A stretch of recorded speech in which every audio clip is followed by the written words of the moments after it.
Hi YouTube, welcome back to Wtf Rc Cars. So we have the PL18 with the Edge TX software installed. I did try looking around to see if there's any kind of guides on how we get the transmission modules to work on this. Couldn't find anything. I found a little bit of information where people were looking to flash the actual firmware on the FRM301 to get ELRS firmware on it. I'm not really sure how successful that's been. It did look like they were getting close, but can't find anything definite. But we do have the FRM303, and I'm guessing if you're looking at modding this kind of thing, you're probably also looking at getting more power and range out of this thing, which the FRM303 is fully capable of. So let's bring you in for a close-up look, and I'll run you through two of the ways I've found so far of getting this to connect to the FLYSKY receivers, and yeah, see if it helps you guys out. Right, so first off we have the PL18. We've got our Edge TX firmware installed on this, so if I press and hold the power buttons, we can see we're running 2.10. So basically, if we go into his model settings, we've got the internal module, but there's no multi-format or multi-protocol module in the radio itself, so it's not really an option for us to use. And I haven't found any way that you can get it to work with the FRM301. But also, no matter which settings I try on here, I don't seem to be able to get the FRM301 to detect or go into bind mode or anything. And I do know the official line is that FLYSKY haven't released or won't release the actual protocol or anything because it's all closed source. So how do we get some transmission out of this thing? Well, first off, we're going to have to power it off. Then we're going to have to remove two little screws on the back that hold this plate down.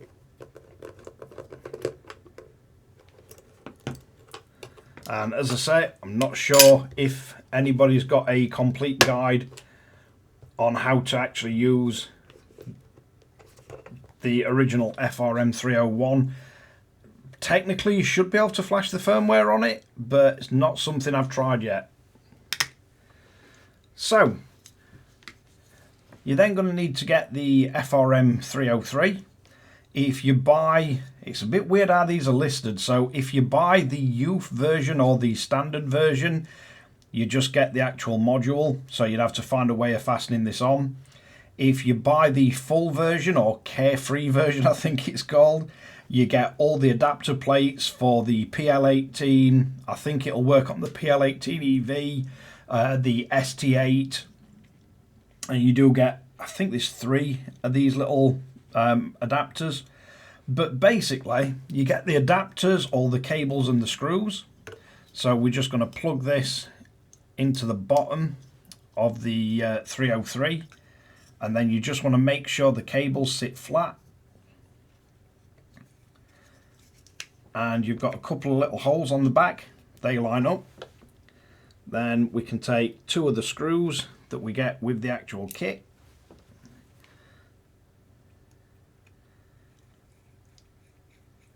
and you don't need to go crazy tight with these.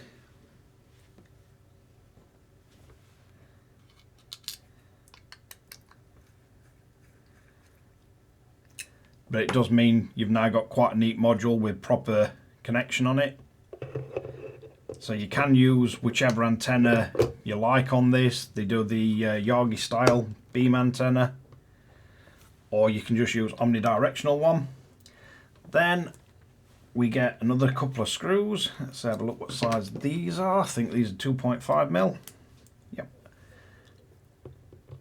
And then you can screw the module to the back of the actual transmitter itself.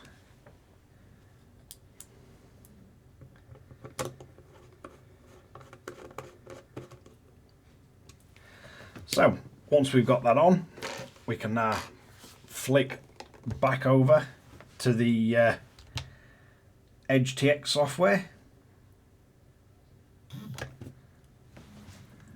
Let's see if I can get you a close-up look of the settings. So once we've got the actual module on the back, we can power on as transmitter. We see we got the Edge TX software start up, and I still haven't done memory mod or anything, so we're still getting moaned at that the SD card's full.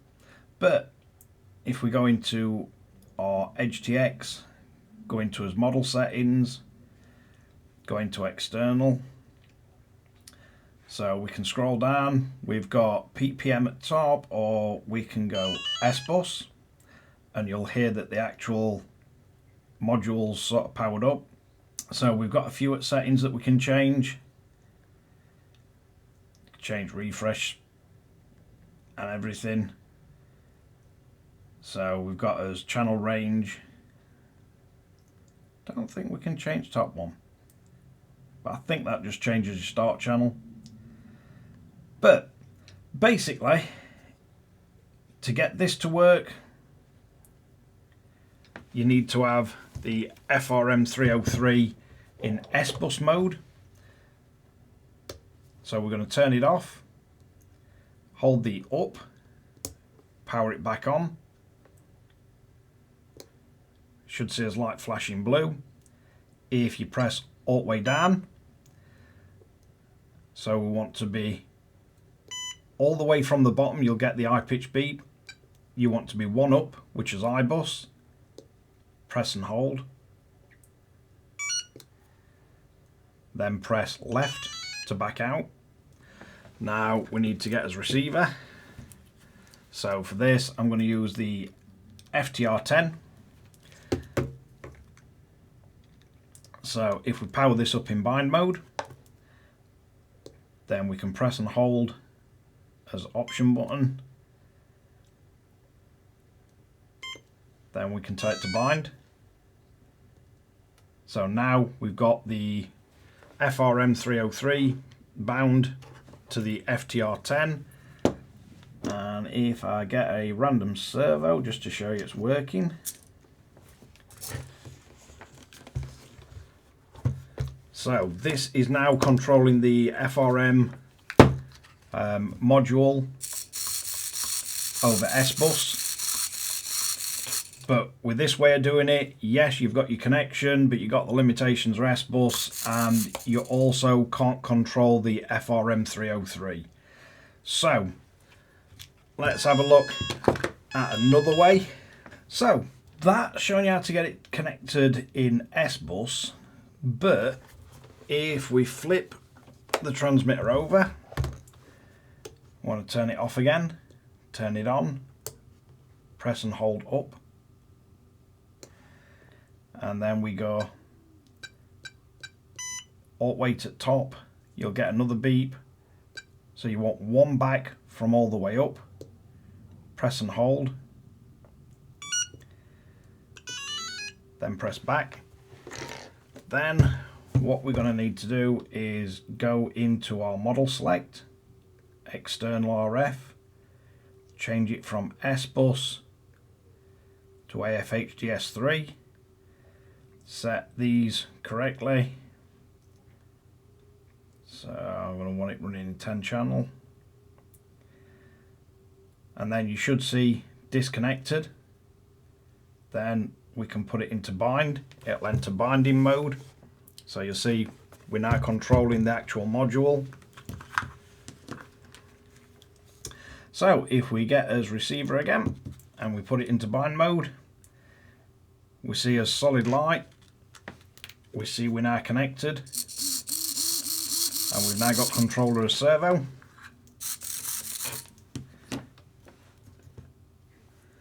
We've also got the options of going in and setting our servo frequency.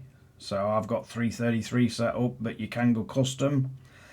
You can sync PWM, you've got your start channel or channel 1, what you want it to run as. You can change your serial bus, because you have got a serial bus on this for sensors and everything.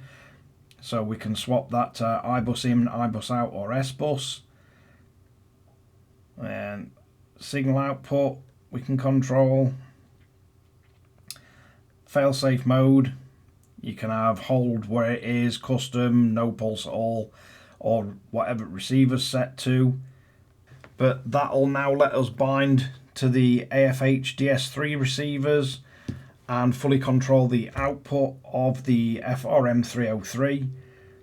And where you've got your power settings, that depends on what firmware you've got installed on the 303. So if you put the full dev firmware on the 303, I've got videos on that, you can then go all the way up to 2 watt. If you're on the higher powered settings, just remember you're going to have to power the FRM303 with an external battery. You can just velcro it to back and you flick the power switch over to external, and then you can have up to 2 watt. You've also got mounting brackets or mounting holes for a fan if you want, and you can use whatever antenna suits what purpose you're doing. You can do exactly the same and set it to PPM, but you'd have to set the FRM303 to PPM protocol, but it's just the same way. Turn it on with the button held up. I think it goes something like setting 1 PPM, 2 S-Bus, 3 is closed protocol UART, then open protocol UART 1.5, and then I think the top one is open source 1500, I think, or something like that off the top of my head. Not really sure. I only had a quick look at it because I just wanted to show this video on basically how you get it connected up in either S-Bus or AFHDS3 so you can control the entire module. So AFHDS3, we're not having to mess around going up back here and putting this into bind mode or anything. We can just do it off the actual screen. Plus you've got the settings to control the actual module and the power output and everything. So yeah, just gives you a few more options of different ways of connecting up different transmission modules to let you use different protocol receivers. You've also got, if we're looking here, you've got all the different protocols that you can choose from. You've got multi-option, but there's quite a lot in there. So whatever module you have attached at back, you've got a setting for it. I just decided to do this video because I couldn't find any guide on setting up the 303. But let's wrap this one up. So there you have it, the FRM303 in AFHDS3 mode. Yeah, I'll remember all the acronyms at one point. But as you can hear, it's controlling servo, and you can set it up depending on whether you're using enhanced receivers, classic receivers, and it just gives you a bit more options on the Edge TX firmware if you want to stay using your FlySky kit that you've already got. As I say, the FRM301 module, I've not found a way to get that to work with it yet, but I'm guessing if you're looking for modifying this transmitter, you've probably got a bunch of TX modules that you already use, and a load of receivers that are on more open source sort of setup. But if you're looking to just try this and you're looking for extra range at the transmitter, then you can go with FlySky transmitter and you can use the FlySky protocol for receivers. But thanks again for watching Wtf Rc Cars. Hopefully you find this useful, entertaining, or just like listening to my incessant ramblings. But catch you guys again in the next one.